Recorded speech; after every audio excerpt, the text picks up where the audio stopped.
sekiranya penduduk itu beriman dan bertakwa kepada Allah, maka Allah akan timpakan kepada mereka itu keberkahan.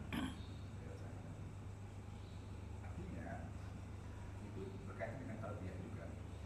Nah, saya contohkan dalam satu saya terlalu banyak masalah skop yang luas. Contoh misalnya dalam satu RT saja, warga dan satu RT. Nah, itu bagaimana mentarbiyah keluarga bisa mencapai makom tadi, orang yang beriman dengan apa atau kata pasal ini soleh dan soleh di keluarga yang sudah kemudian masyarakat itu yang sudah tarbiyahnya seperti apa?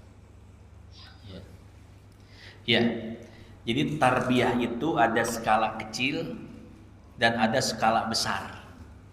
Skala kecil itu adalah skala keluarga. Yang bisa mentarbiyah dalam skala itu adalah kepala rumah tangga, ya. Dia yang bisa mengintervensi istri dan anak-anaknya. Nah, adapun skala besar seperti masyarakat, satu daerah, satu negara, yang bisa melakukan tarbiyah ini adalah pemerintah, ya. Kita butuh tangan pemerintah. Kalau tidak ada tangan pemerintah, semuanya cuman ya nggak disebut sia-sia juga apa ya, tidak bisa diterapkan secara sempurna, secara holistik menyeluruh itu nggak bisa, Pak, ya. Nah, kalau ada tangan pemerintah, maka pemerintah itu tinggal membuat undang-undang, ya, membuat undang-undang tentang etika ini, etika itu dan lain sebagainya. Maka peraturan pemerintah itu akan mengikat. Dan sebaik-baiknya tarbiyah sebetulnya tarbiyahnya pemerintah, Pak. Makanya orang yang punya jabatan dan benar-benar menggunakan jabatannya itu sesuai amanah, maka dia itu orang yang pertama kali masuk surga, Pak. Iya. Jadi di dalam hadis riwayat Bukhari, Rasul mengatakan seperti ini, sab'atun yudhilluhumullahu yauma la dhilla illa dhilluh. Ada 7 golongan di mana Allah akan menaungi 7 golongan ini saat tidak ada naungan kecuali naungan dari Allah. Yang pertama kali disebutkan oleh Nabi siapa? Imamun adil, pemimpin, pejabat, Pak, yang disebutkan pertama kali oleh Nabi yang akan mendapat naungan dari Allah. Kenapa bukan ulama, bukan penghafal Quran dan lain sebagainya? Karena pejabat itu, pemimpin, punya pengaruh yang sangat besar, Pak. Ya. Anies Baswedan untuk menutup lokalisasi dulu tempat pelacuran, namanya apa itu? Alexis, ya. Tahu, Pak. Ya. Alexis, Pak. Itu cuman pakai jari-jarinya aja, pulpen, tanda tangan, tutup. Padahal sebelumnya ribuan umat Islam, aktivis, ulama udah sering orasi, sering demo, nggak nutup-nutup itu hotel, nggak mempan. Tapi dengan jabatan, Pak, begini aja selesai, tanda tangan, ya.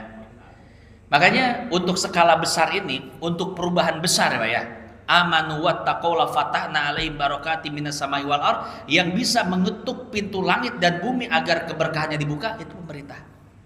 Pemerintah memberlakukan satu aturan, satu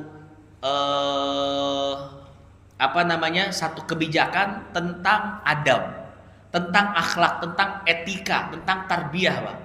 Oh, itu bisa diterapkan dalam skala besar sehingga kasus-kasus seperti tadi pasti nggak ada. Kasus mohon maaf ciuman, pelukan depan umum nggak bakal ada, Pak. Kalau ada peraturan dari pemerintah. Selama pemerintahnya tidak menerapkannya, selama itu pula itu semua tidak akan terwujud. Nah, cuman walaupun tidak bisa berwujud dalam skala nasional, tapi kita bisa mewujudkan tarbiyah itu dalam skala kecil. Minimal keluarga kita. Itu pesan Allah. Ya ayyuhalladzina amanu qu anfusakum wa ahlikum nar. Jagalah dirimu dan jaga keluargamu dari api neraka. Jadi pesan Allah kepada individual kita selaku kepala rumah tangga itu cuman kewajiban kita hanya mentarbiyah keluarga saja, selesai Pak. Ya. Adapun mentarbiyah masyarakat, warga negara Konoha, itu pemerintahnya itu, ya. Ya kurang lebih seperti itu. Wallahu a'lam bishawab.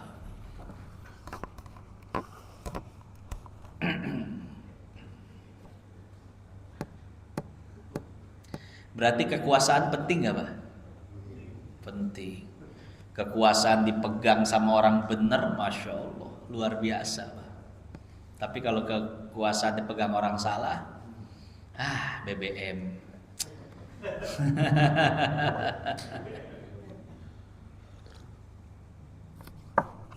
Ya, makanya semangat ya Pak ya. Semangat untuk menerapkan syariat Islam minimal pada diri kita dan keluarga kita. Dan mudah-mudahan satu saat pemerintah mau menerapkan syariat Islam. Bukan berarti harus negara Islam, enggak. Negara tetap Indonesia, ideologi Pancasila, udah biarkan. Tapi substansinya itu, ya, substansi Al-Quran dan As-Sunnah. Benar-benar Pancasilanya dipraktekan. Ada peraturan-peraturan tertentu, ya, yang dibuat oleh pemerintah yang membuat rakyat itu maslahat jauh dari kemudorotan. Syariat secara substansinya dilaksanakan walaupun negaranya bukan negara muslim, bukan negara Islam, maka pintu keberkahan itu akan dibuka oleh Allah Subhanahu wa taala. Wallahu a'lam bishawab. Bapak pendukung khilafah bukan nih? Hidup khilafah gitu.